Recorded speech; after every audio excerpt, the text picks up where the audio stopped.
The galaxy was bigger than anyone on Earth had imagined. When humanity finally developed faster than light travel and reached out to the stars, they discovered something incredible. They were not alone. Not even close. The Galactic Coalition had existed for over 50,000 years. It was a massive organization that included more than 3,000 different species. Some were aggressive warriors. Others were brilliant scientists. Some traded goods across star systems. Others explored the unknown reaches of space. But they all followed certain rules, and they all worked together to keep peace across the galaxy. Humanity was the newest member. The other species watched the humans carefully. Humans had a reputation that preceded them. Their history was full of wars, conflicts, and violence. But it also showed incredible art, compassion, and determination. The Coalition did not know what to make of these strange creatures who could be both gentle and fierce. The Coalition decided to give humanity a simple first assignment. They would send human diplomats to meet the Honorary, the most peaceful species in the entire galaxy. The Honorary were remarkable beings. They stood nearly 8 feet tall, with bodies made of what looked like living crystal. Light passed through them in beautiful patterns, creating rainbows wherever they walked. They did not speak with voices like humans did. Instead, they communicated through harmonic vibrations. Sounds so pure and musical that other species needed special devices to understand them. The Inari had been part of the galaxy for over 200,000 years. In all that time, they had never once committed an act of violence. Not once. Not a single Inari had ever raised a hand, weapon, or anything else against another living being. Their entire civilization was built on absolute peace. This made them unique in the galaxy, but it also made them incredibly valuable. The Inari were master botanists and genetic engineers. They could create plants that grew on any world, in any condition. They had developed medicines that cured diseases other species thought were impossible to treat. Their terraforming techniques had turned dead rocks into living worlds. Half the civilizations in the galaxy depended on Inari, crops to feed their people. Other species protected the Inari. They had to. Without the Inari, billions would starve. Entire economies would collapse. So various military powers kept fleets near Inari space, ready to defend them if anyone threatened their peaceful worlds. But the Inari knew the truth. The other species did not protect them out of friendship or respect. They protected them because they were useful. The Inari were seen as resources to be guarded, like valuable mines or strategic locations. Not as true equals or friends. When the diplomatic ship Determination entered orbit around Harmonium Prime, the Inari homeworld, Dr. Sarah Chun felt her breath catch in her throat.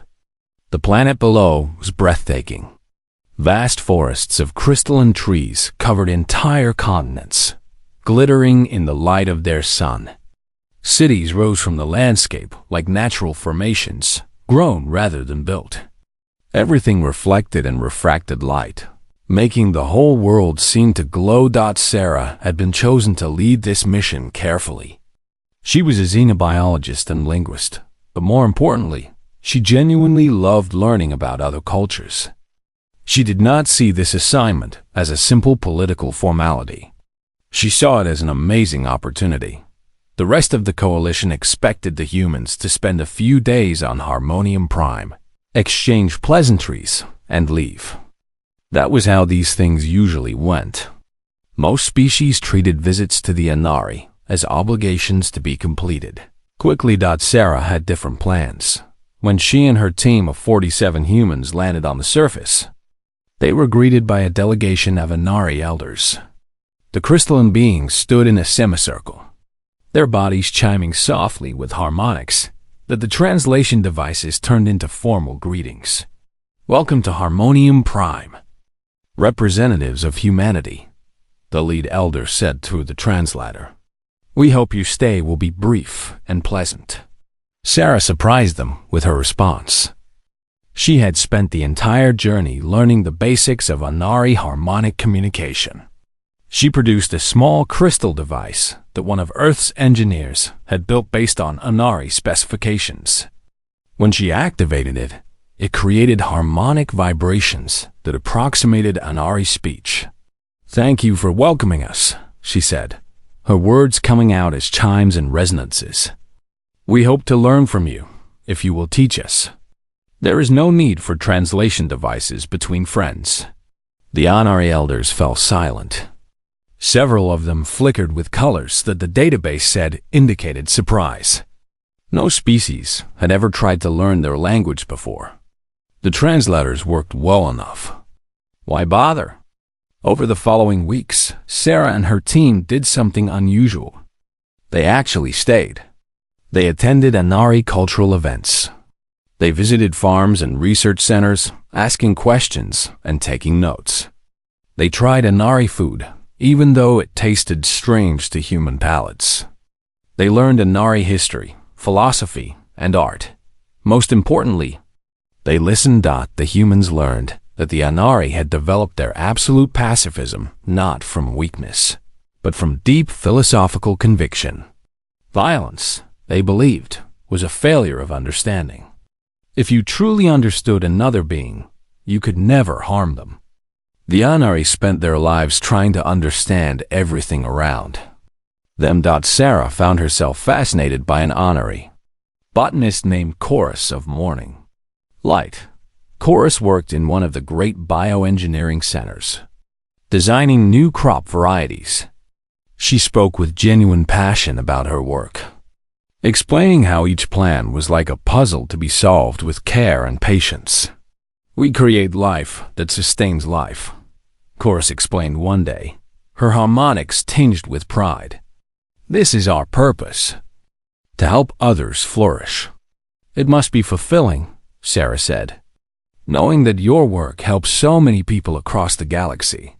Chorus's harmonic shifted to a minor key, which Sarah had learned indicated sadness. "It is purposeful, but others do not see us as people doing fulfilling work. They see us as useful tools. We have protected many species from hunger and disease, but we have no friends, only beneficiaries who guard their investment." Sarah felt a wave of sadness at those words. She realized that the Anari, despite being so advanced and peaceful, were profoundly lonely. That evening, Sarah gathered her team. "We're going to do something different," she told them. "We're not here just to complete a diplomatic mission. We're here to actually get to know these people. Really know them." The other humans agreed. Over the remaining weeks of their visit, something genuine began to form.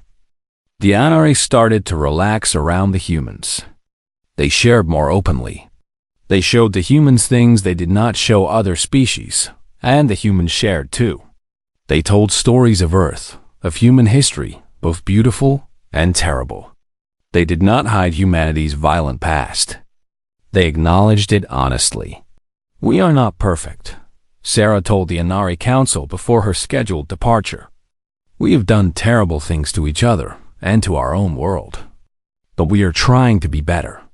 And we believe that peace is not just the absence of conflict. It is the presence of genuine understanding and respect." The Anari appreciated the honesty. For the first time in millennia, they felt that another species might actually see them as more than just useful partners. Neither the humans nor the Anari knew it then. But this foundation of genuine respect would soon be tested in ways no one could imagine. 3 months after the humans left Harmonium Prime, Sarah Chun returned. She was now the official human ambassador to the Anari, and she brought her team back with her. The Anari had requested this specifically. They wanted the humans to stay longer, to continue building their friendship. Sarah was happy to accept. Her team settled into quarters that the Anari had prepared for them. They were beautiful spaces, with walls that caught and reflected light in soothing patterns. The humans felt welcomed in a way that made them understand just how isolated the Anari had been. Across the galaxy, In a region of space known for its brutal politics, the Krev Dominion was making plans. The Krev were a warrior species, powerful and ruthless. Their empire had grown through conquest and intimidation. They respected only strength and viewed compassion as weakness. For years, Krev intelligence had been studying the Inari.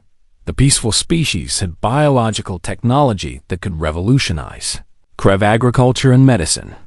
With Inari bioengineering, the Krev could support larger populations, feed bigger armies, and expand their empire even faster.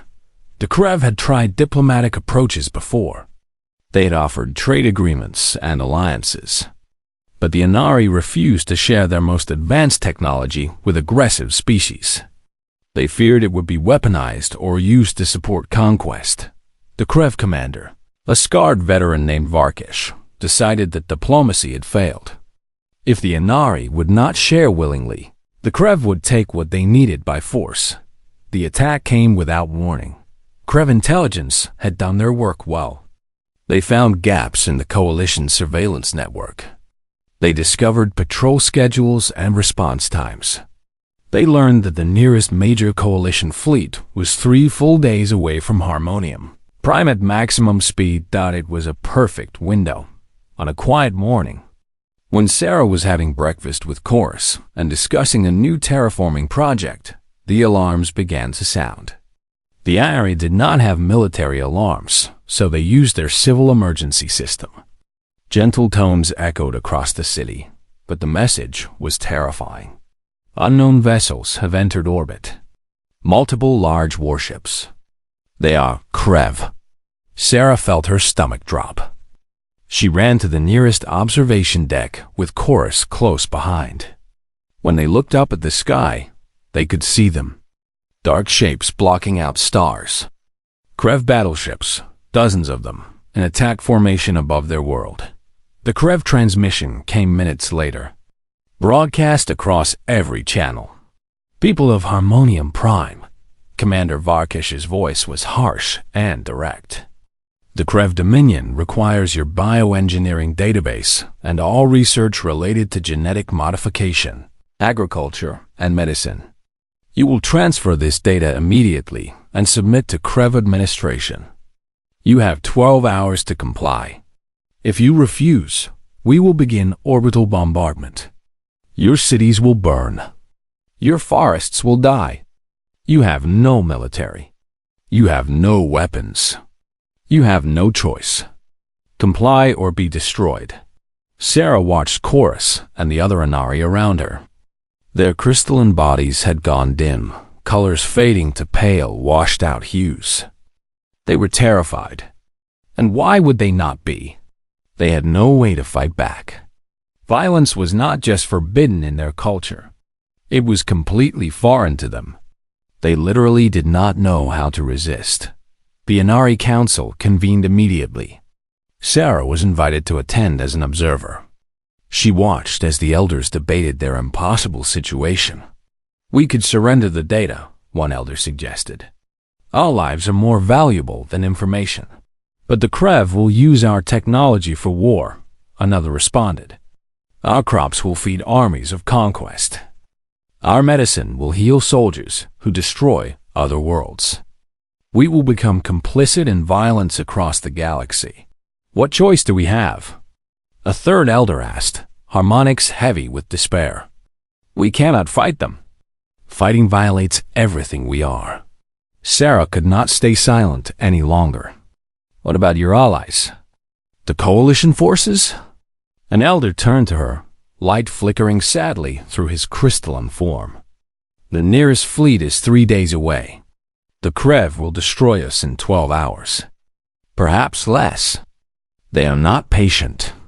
Sarah pulled out her communication device and contacted Earth immediately. She explained the situation to Earth Command, speaking quickly and urgently. We need permission to intervene. The determination is armed. It's not much, but we can buy time until help arrives. The response from Earth Command came back within minutes. It was not what Sarah wanted to hear. Negative, Ambassador Chun. Humanity is too new to the coalition. We cannot risk starting a conflict with the Krev Dominion. Our orders are to evacuate immediately. The determination will leave Anari space within the hour. This is not a request. This is a direct order. Sarah looked at the device in her hand. Then she looked at Chorus, who was watching her with eyes like clear diamonds. The Anari had shown humanity nothing but kindness and friendship. They had welcomed the humans when others merely tolerated them. They had shared their culture, their knowledge, and their trust. And now Earth Command wanted her to abandon them. Sarah made a decision that would change galactic history. Understood, Earth Command, she said calmly. I acknowledge your orders. Then she switched off the communication device. She gathered her team of 47 humans in the ship's briefing room. She explained the situation clearly and honestly. Earth Command has ordered us to evacuate. If we stay, we will be disobeying direct orders. Our careers will be over. We might face court-martial when we get home. And honestly, we probably cannot win. The Krev have dozens of warships. We have one small diplomatic vessel with minimal weapons. She paused and looked at each face in the room. But I am staying. The Anari are our friends. I will not abandon them. Anyone who wants to leave can take the shuttle. I will not think less of you. This is my choice, not an order. Not a single human moved toward the shuttle bay. Lieutenant Marco Rodriguez, the ship's chief security officer, spoke for them all. We're not going anywhere, Ambassador. If you're staying, we're staying. Sarah felt tears in her eyes. She nodded. Then let's get to work. We have 12 hours to figure out how to fight a fleet with one ship and 47 people. The Determination changed its orbit, moving to position itself between the Krev fleet and Harmonium Prime. It was a tiny ship compared to the massive Krev battleships. It looked like a child standing in front of a group of armed adults. Commander Varkesh's face appeared on the view screen. He looked amused. What is this? The humans think to interfere? You have one small vessel. You are not even a military ship. Leave now, or be destroyed with the Anari. Sarah stood in front of the camera, her face calm and determined. This is Ambassador Sarah Chan of Earth. Humanity extends its formal protection to Harmonium Prime and its people. Any attack on the Anari will be considered an attack on humanity. We will defend our friends. Varkesh actually laughed. You will defend them? With what? Your ship is barely armed. You have fewer than 50 souls aboard.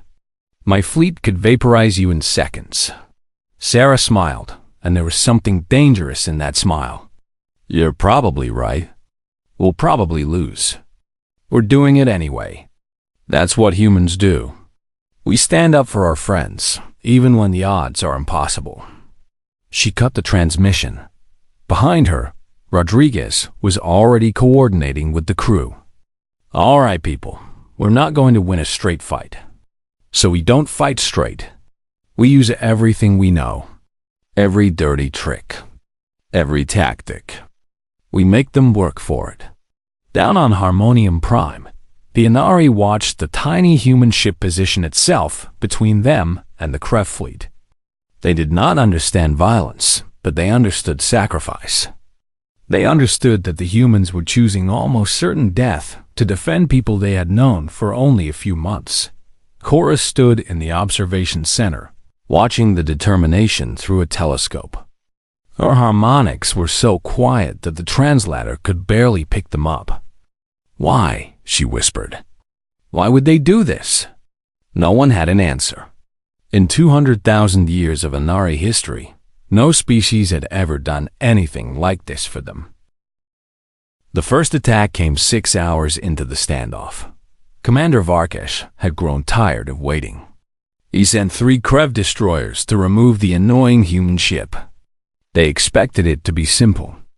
The Determination was a diplomatic vessel, lightly armed and not built for combat. 3 destroyers should be more than enough. They were wrong. The humans did not fight the way Krev warriors expected. Lieutenant Rodriguez had studied every military conflict in human history during the journey to Harmonium Prime.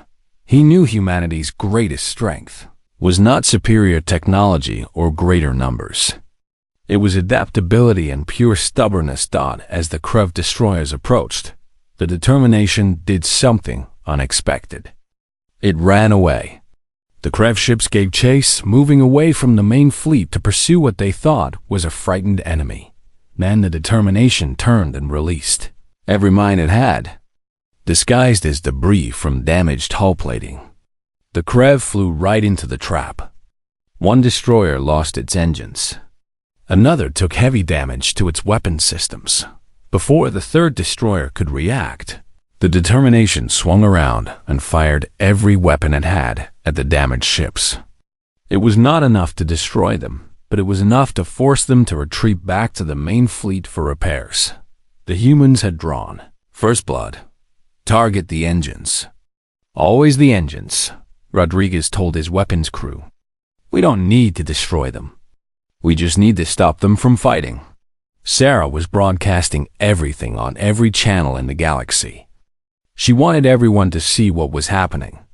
She wanted the whole coalition to watch as 47 humans stood against impossible odds to protect the Anari. "This is Ambassador Chun," she said into the camera, her voice steady despite the ship shaking from weapons fire. "We are humanity. We stand between our friends and those who would harm them. We do this not because we expect to win. We do this because it is right." The Krev tried different tactics. They sent smaller, faster ships to flank the determination. The humans responded with electronic warfare, jamming Krev sensors and making their own ship appear in multiple locations at once. The Krev wasted ammunition shooting at ghosts. When Krev Marines tried to board the determination, they found that humans were terrifyingly effective at close combat. Rodriguez and his security team had trained for decades in hand-to-hand fighting. They knew every pressure point, every weak spot in Krev armor. The boarding parties were repelled with heavy casualties, but the humans were paying a price, too. Engineering Officer Kim was killed when a Krev torpedo struck the engine room. She stayed at her post, rerouting power to shields, until the explosion took her. Medical Officer Patel died defending wounded crew members from Krev borders. Science Officer Thompson sacrificed himself by piloting a damaged shuttle into a Krev cruiser's bridge, taking out their command structure. One by one, the humans fell. But each death bought more time. Each sacrifice slowed the Krev advance. On Harmonium Prime, every Anari on the planet was watching. They had never witnessed violence before. It horrified them. But it also awed them. These humans were choosing death to defend people they barely knew. The Anari could not understand the violence, but they understood the love behind it. Chorus stood in the planetary council chamber, watching the battle unfold on screens. She saw a human pilot deliberately crash his damaged fighter into a Krev weapons platform. She saw human engineers seal themselves in damaged sections to prevent explosive decompression, saving their crewmates while condemning themselves. "They are dying for us," she said, her harmonics breaking with emotion. "They are choosing death over abandoning us." The Anari Council had never faced anything like this before. Their philosophy taught that all violence was wrong. But was it wrong for someone else to defend you? Was it wrong to accept a sacrifice freely given? They had no answers. They had no framework for this situation in 200,000 years of history. The battle continued for 3 days. 3 impossible, brutal days. The determination was no longer recognizable as a ship. Entire sections were destroyed.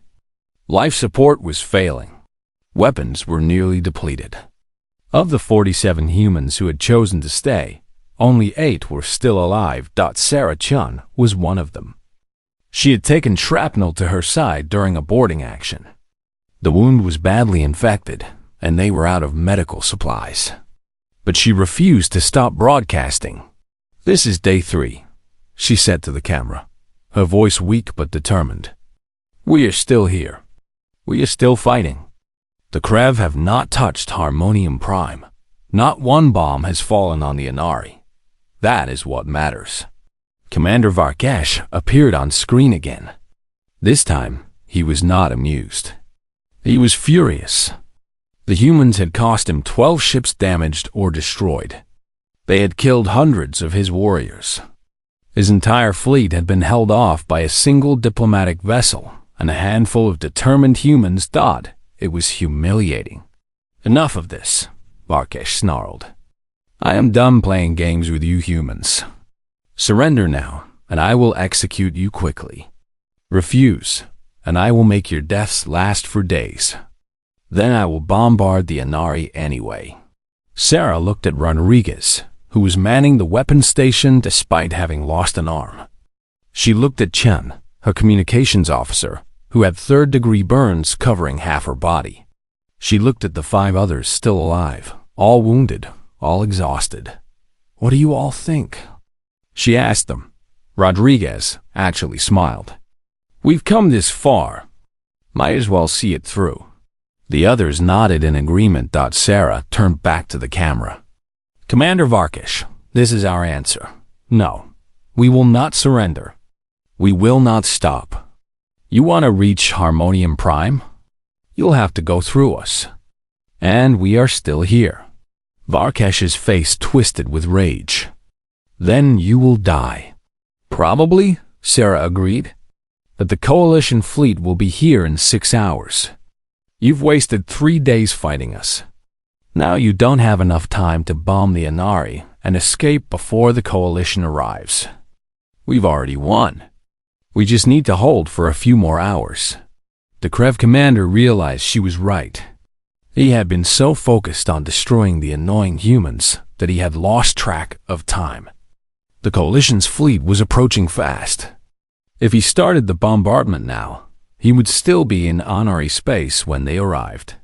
The entire Coalition would see the Krev openly attacking a member species. It would mean war, but Varkesh had another option.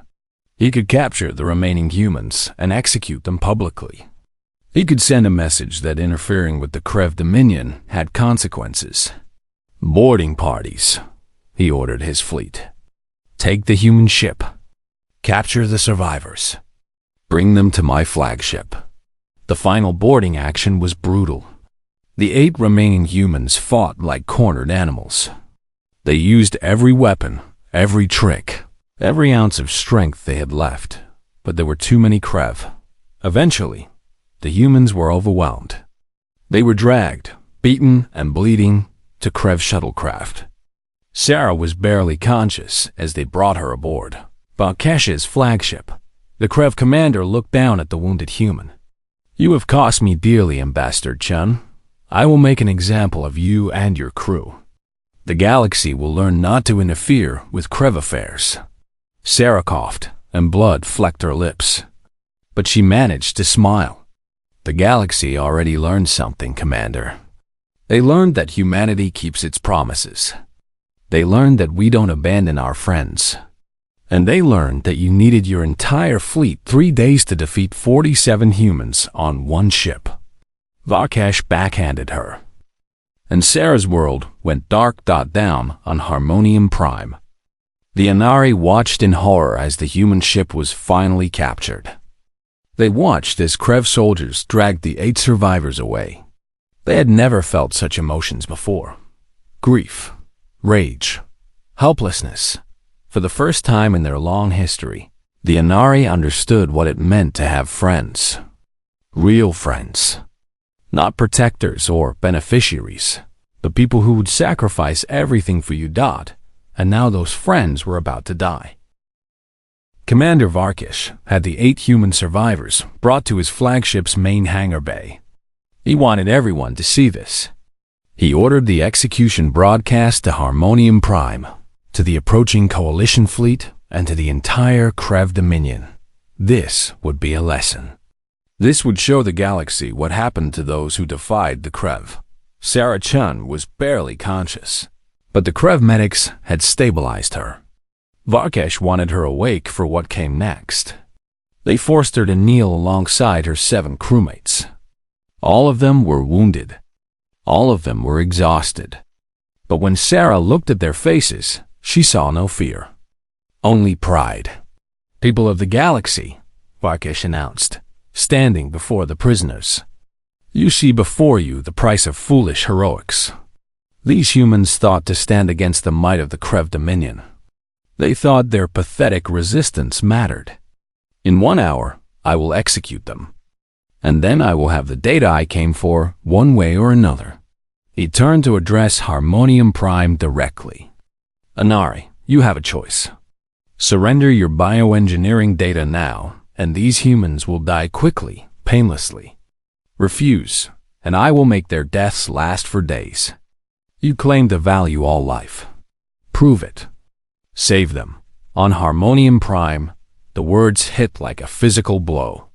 The irony had gathered in their millions in the great crystal amphitheaters across the planet. They watched the broadcast in absolute silence. Chorus stood among them, her crystalline body trembling. "They are giving us an impossible choice," she said to the elder beside her. "Surrender our principles or watch our friends die." The elder's harmonics were low and troubled. "This is violence of a kind we never imagined. Not physical violence against us, but emotional violence. Using our compassion as a weapon." The Anari Council convened an emergency session. Never in their 200,000 years of history had they faced anything like this. Their entire civilization was built on one absolute principle: nonviolence under all circumstances. They had always believed that surrendering to force was better than resisting. That no information, no possession, nothing was worth violence. But that was before they had friends who were willing to die for them. "We could give them the data," one elder suggested. "Surely the humans would understand. They would not want to die for information." "But the Krev will use our technology for conquest," another countered. "Millions might die on other worlds because we surrendered to save 8 people. Is that truly peace? What right do we have to let them die for us?" A third elder asked. "They chose to defend us. We did not ask for their sacrifice. Should we not honor it by protecting what they died to defend?" The debate raged. The Anari had no experience with such choices. They had always been protected by others who made these decisions for them. Now they had to decide for themselves. Chorus could not stay in the council chamber. She went to the Planetary Communications Center. She needed to speak to Sarah. The Krev allowed the transmission through. Perhaps they thought it would pressure the Anari to surrender. Sarah's face appeared on the screen. She looked terrible. Blood matted her hair. Her left eye was swollen shut. But when she saw Chorus, she smiled. "Hey, friend," Sarah said, her voice weak. "Sorry about the mess." "Sarah, please." Chorus's harmonics were breaking with emotion. "We can end this. We can give them what they want. Your life is worth more than data." Sarah shook her head slowly. "No, Chorus. Don't do it. Don't surrender because of us, but you will die." "Yeah, probably. But we chose this. We knew what we were getting into. We made our decision." Sarah coughed, and pain crossed her face. "Listen to me carefully. If you surrender now, then all of this meant nothing. My crew died for nothing. We made our stand because we believe some things are worth defending. Your principles matter. Your values matter. Don't throw them away for us." "I do not understand," Chorus said, light flickering erratically through her crystalline form. "How can anything be more important than life?" "Because life without meaning is just existence," Sarah replied. "We humans have learned this the hard way, through thousands of years of mistakes. Sometimes you have to stand for something, even if it costs everything. Otherwise, You're not really living. You're just surviving. Another human, Rodriguez, moved into view of the camera despite his injuries. What the ambassador is trying to say is this: let our choice mean something. We stood for you because you are good people with good values. Honor that. Don't let the Krev intimidate you into becoming something you're not. The transmission ended. Varkesh had cut it off. The Inari Council continued their debate, but something had changed. The humans' words had awakened something in the Inari. For 200,000 years, they had avoided all conflict. They had surrendered whenever threatened. They had maintained peace by giving others whatever they demanded. But was that truly peace? Or was it just submission? An old elder, one who had lived for over 3,000 years, spoke up. His harmonics were quiet but carried immense weight. I have lived a long time. I have seen many species come and go. I have watched this be protected, valued, used, and preserved. But until the humans came, I had never seen us truly befriended. He paused, his crystalline body glowing with soft light. The humans see us as equals. They respect our choices. They died defending our right to make those choices. If we surrender now, we prove that the Krev are right. We prove that we are not people with principles, but resources to be claimed by the strongest. Another elder added, the humans fought not to defeat the Krev, but to give us time to make our own choice. Free from pressure. Free from fear. They bought us the time with their lives. Should we not use it? The debate shifted. For the first time, the Inari were not discussing how to avoid conflict. They were discussing how to stand firm in their principles while still being true to who they were. Finally, they reached a decision. It was not unanimous. Some elders believed surrender was still the right choice, but the majority agreed on a course of action that would have been unthinkable. A week ago, the Inari sent their response to Commander Varkesh. Every screen in his flagship showed the message simultaneously. The Inari Council appeared, their crystalline forms glowing with determination. Commander Varkesh, the eldest, spoke with perfect clarity. We have made our decision. We will not surrender our data. Not to save the humans. Not to save ourselves. Not for any reason. Varkesh's face twisted with fury.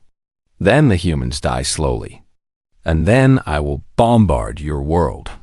You will not, the elder said, and his harmonics carried absolute certainty. And why not? Varkesh demanded. Because we are not as helpless as you believe. The elder's image was replaced by data scrolling across every screen. Every crop we have shared with the galaxy contains a genetic marker. Every medicine. Every biological innovation. We can trigger a failsafe that will render all of it inert. Not just here, but across every world in the galaxy. The Krev commander felt ice in his stomach. You would not. You are pacifists. We are, the elder agreed. We will not commit violence against any living being. But we can choose what becomes of our own creations. If you execute the humans, we will activate the failsafe. If you bombard our world, we will activate it. If you take our data by force, we will activate it. Another elder appeared. Your own empire depends on honorary crops to feed 12 of your worlds, Commander. The coalition as a whole depends on our innovations to feed billions. We are not threatening violence. We are simply stating that if you proceed, we will not allow our life's work to support a galaxy that tolerates such aggression. It was not a weapon. It was not violence. But it was the closest thing to leverage the Inari had ever wielded. Varkesh stared at the screen, his tactical mind racing. If the Inari triggered that failsafe, it would not just hurt his empire. It would destabilize the entire galaxy. Billions would face starvation. The entire coalition would blame the Krev. It would mean war on a scale that even the Dominion could not win. You would doom billions for the sake of 8 humans? He asked, disbelief in his voice. "No," the elder corrected. "We would do no one. We will simply withdraw our support from a galaxy that does not share our values. The humans showed us that some principles are worth defending. They are worth standing for. We finally understand that." For the first time in the entire confrontation, Commander Varkash felt genuine uncertainty. The humans had delayed him with their impossible resistance. Now the Anari were calling his bluff in a way he had never anticipated. The peaceful species had found their own way to fight back. Commander Varkash stood in his flagship's command center, surrounded by tactical displays and waiting subordinates. Outside, the Coalition fleet was 3 hours away. Behind him, 8 wounded humans waited to be executed. Below, an entire planet of peaceful beings had just threatened to destabilize the galactic food supply. He had fought in hundreds of battles. He had won countless victories through superior force and tactical brilliance. But he had never faced anything like this. A Krev tactical officer approached cautiously. "Commander, the Coalition fleet is demanding our withdrawal. They are threatening military action if we do not comply." Another officer added, "Intelligence confirms the Anari failsafe is real. If they activate it, crops across 12 Krev worlds will fail within 1 growing season. The Dominion High Command is ordering us to reconsider." Varkash looked at the tactical display. Everything had gone wrong. He had expected an easy conquest. Instead, he had been delayed for 3 days by a handful of humans. Now the Anari, the most peaceful species in the galaxy, were threatening him in their own unique way. If he executed the humans and bombarded Harmonium Prime, he would win this battle but lose everything else. The Krev Dominion would face galaxy-wide famine and a war they could not win. If he withdrew, he would look weak. But he would live to fight another day. Varkash was a warrior, but he was not a fool. "Order the fleet to withdraw," he said finally, his voice heavy with controlled rage. "Release the human prisoners to the Coalition fleet." His officers looked shocked. One dared to protest. "Commander, we cannot simply retreat." Our honor? Our honor?" Varkash cut him off. "We came here with a full battle fleet. We fought for 3 days against 47 humans on 1 ship. Then we were outmaneuvered by a species that has never held a weapon. There is no honor to salvage here. Only lessons to learn." He turned to look at the view screen showing Harmonium Prime. "We understand strength. We respect power. But this," he gestured at the planet below, "this is something we never understood." The humans protected the Anari not because they were strong or useful, but because they were friends. And the Anari defended themselves not with weapons, but with principles they refused to compromise. He shook his head slowly. "Withdraw, now." The Krev fleet began to pull back from Harmonium Prime. Shuttles carried the 8 surviving humans from the flagship. Sarah Chun was unconscious again, her wounds having worsened during captivity. But she was alive. The Coalition fleet arrived to find the Krev already leaving. There was no battle. Just a tense standoff as the 2 fleets watched each other across the void. Eventually, the Krev jumped to hyperspace and were gone. On Harmonium Prime, the Anari erupted in celebrations unlike anything in their history. Crystalline bodies glowed with brilliant colors. Harmonic songs filled the air. For the first time in 200,000 years, they had stood their ground. They had not submitted. They had found their own way to fight without violence. The human survivors were brought down to the planet immediately.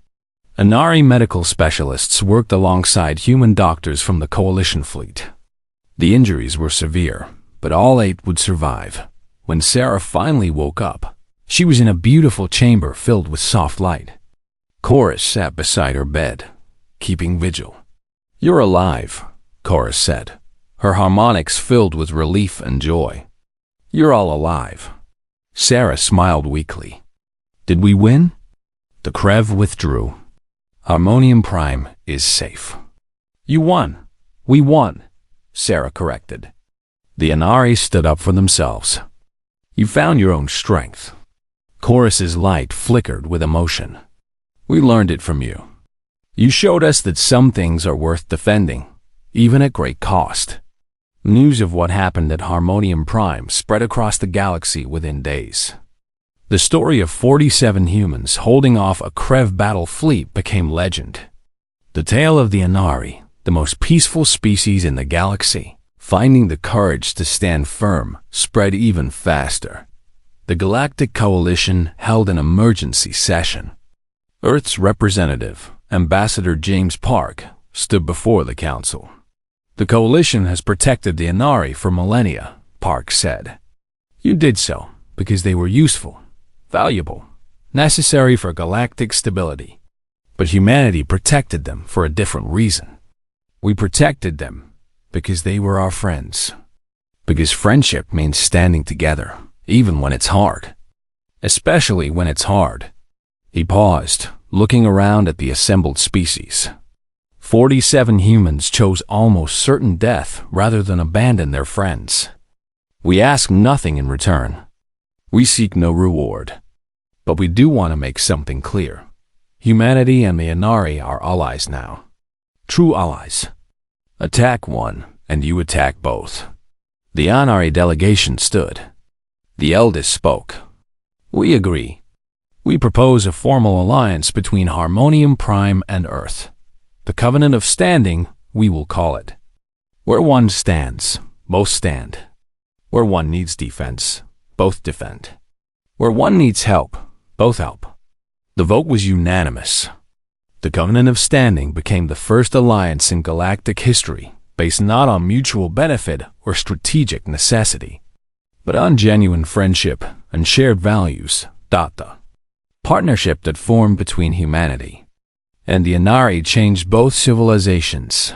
The Anari began sharing their most advanced biological technologies with Earth. Humans brought these innovations home and combined them with human innovation and adaptability. Within a decade, Earth's agricultural output tripled. Diseases that had plagued humanity for centuries were cured. Desert planets and human space became gardens. In return, humanity did what it did best.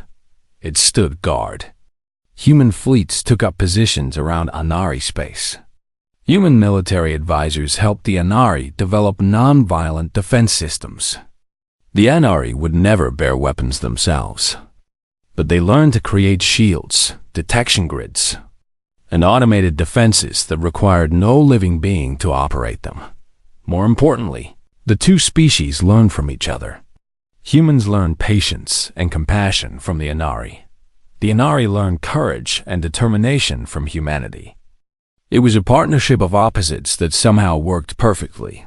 Within a generation, the Anari-Human Alliance became one of the most powerful forces in the galaxy.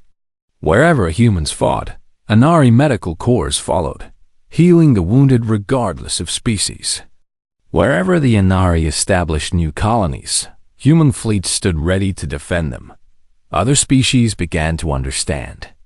The aggressive ones learned that attacking the Anari now meant fighting humanity, and humans were proving to be far more dangerous than anyone had anticipated. The peaceful ones saw a new model for cooperation based on genuine respect rather than mere tolerance. 20 years after the Krev crisis, a monument was unveiled on Harmonium Prime. It stood in the capital city, visible from orbit. 47 crystal figures, each 9 feet tall, stood in a defensive formation. They were stylized representations of the humans who had chosen to stay and fight. The inscription, written in both Anari harmonics and human languages, read, "They did not have to stand. They stood anyway." Here lies the moment when two species found friendship. Here began the alliance that would change the galaxy.